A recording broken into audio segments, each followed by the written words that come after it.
Kāpēc mēs esam izvēlējušies seniorus? Nav vienas atbildes. Mūs neinteresē vecums, un visiem šiem trim burvīgajiem minkām ir 8, 10, varbūt pat 12 gadi. Facebookā bija posts, kur kāds no darbiniekiem Pandoru turēja augšā. Mēs sapratām, ka mēs viņu ņemam. Pat nelasījām, cik ir gadi, vienkārši uzzvanījām uz patversmī, vai vēl ir iespējams dabūt, un uzreiz ar taksi braucām pēc Pandoras. Pirmā dzīvā satikšanās ar Pandoru. Viņa pilnīgi tā kā iegulās, viņa ieraudzīja, viņa plēsās, viņa sāka ņaudēt, vienkārši pieejot. Viņai vēl bija tāds ēnains, tas būrītis, kur viņa bija, un vienkārši ieskatījās acīs, un viss viņa plēsās pie mums, bet pirmās minūtes nedrīkstēja viņa ņemt klēpī, viņa bija kastītē jāieliek, un tad devāmies uz mājām. Un kā tās attiecības attīstījās, tā arī izauga, ka Pandora ir vienkārši pielipusi man. Viņa nekad neguļ viena, viņa nekur neiet viena. Viņai paliek garlaicīgi, es aizēju zobus tīrīt, viņa vienkārši sāk bļaut, līdz es atnāku. Un tā ir, kopš viņa parādījās tā līdz šim brīdim, viņa neatiet no manīm. Pagāja jau ilgs laiks, un kaut kā Facebookā sanāca, kad ieraudzīja tieši viņa bildi, un mana mamma viņu ieraudzīja, un mana mamma pateica, vajag. Pirmās bildes, kā mēs redzējām, bija tas, kad Rajans viņa tādā siltā mājiņā gulēja. Rajans un Greisa ar abām ķepām centās brālītim galvu nospiest uz leju, lai tikai viņu redzētu. Pirmais mājās ieradās brālītis, Rajans, jo māsiņa bija saslimusi karantīnā. Un mēs nezinām, kas viņam bija iepriekš, tikai zinām to, ka viņam iepriekšējais vārdiņš bija Lucifers. Viņš nezināja, ne kas ir gulta, ne kas ir klēpis. Tikko vienkārši mājās viņu iecēla gultā, viņš lēnām ar ķepām centās pieskarties. Ir izaudzis līdz tam, ka viņa no klēpja nevar dabūt ārā. Ar Greisu bija diezgan līdzīgi. Viņa bija ļoti klusa, ļoti bailīga.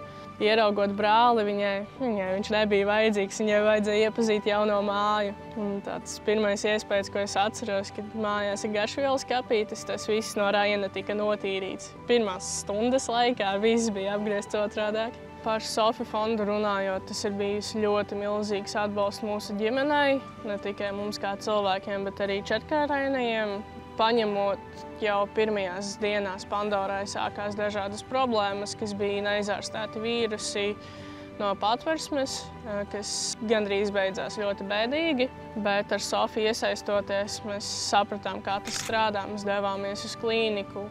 Viss viņai tā kā atrisinājās. Paņemot Pandoru no patversmes, viņai bija ļoti lieli izaugumi pie krūša galiem. Iespējams, vai viņa ir bijusi mamma iepriekš, tas nav zināms. Ja?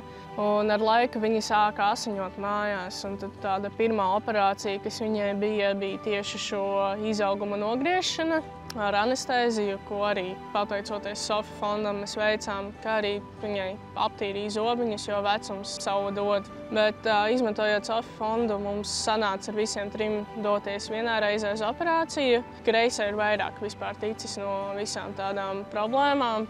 Rajanam bija tikai jāiztīra zobi, tad Greisai kaut kur lauku mājā viņa vai nu savainojās, vai varbūt Rajans viņai iesita, viņai sākās problēmas ar actiņu. Un viņa strūtoja, un tur jau gāja runas par to, ka viņa zaudēs actiņu. Bet mēs izārstējām, mēs cīnījāmies, un viss ir pilnīgi kārtībā, jo ārsti arī brīnījās, ka viss ir atrisinājies. Vai es jūtu, ka viņi ir seniori? Nē, pat nedrusciņ, jo visiem tas arī man pirms es viņus adaptēju, jo man arī asociējās, ka seniori tie ir sirmi, tie ir mazkustīgi dzīvnieki, taču pierādās pilnīgi pretējais. Tas, kā seniors, tas ir tikai nosaukums, jo katrs dzīvnieks, iejūtoties īstajās mājās un saprotot, ka viņš tiek mīlēts, viņš parādīs sevi pilnīgi no citas puses. Tā kā uztvert, ka seniors ir vecs un sirms, nav jābaidās, jo tīpaši senioriem ir ļoti lieliska programma Sofi fonds, kas atbalstīs.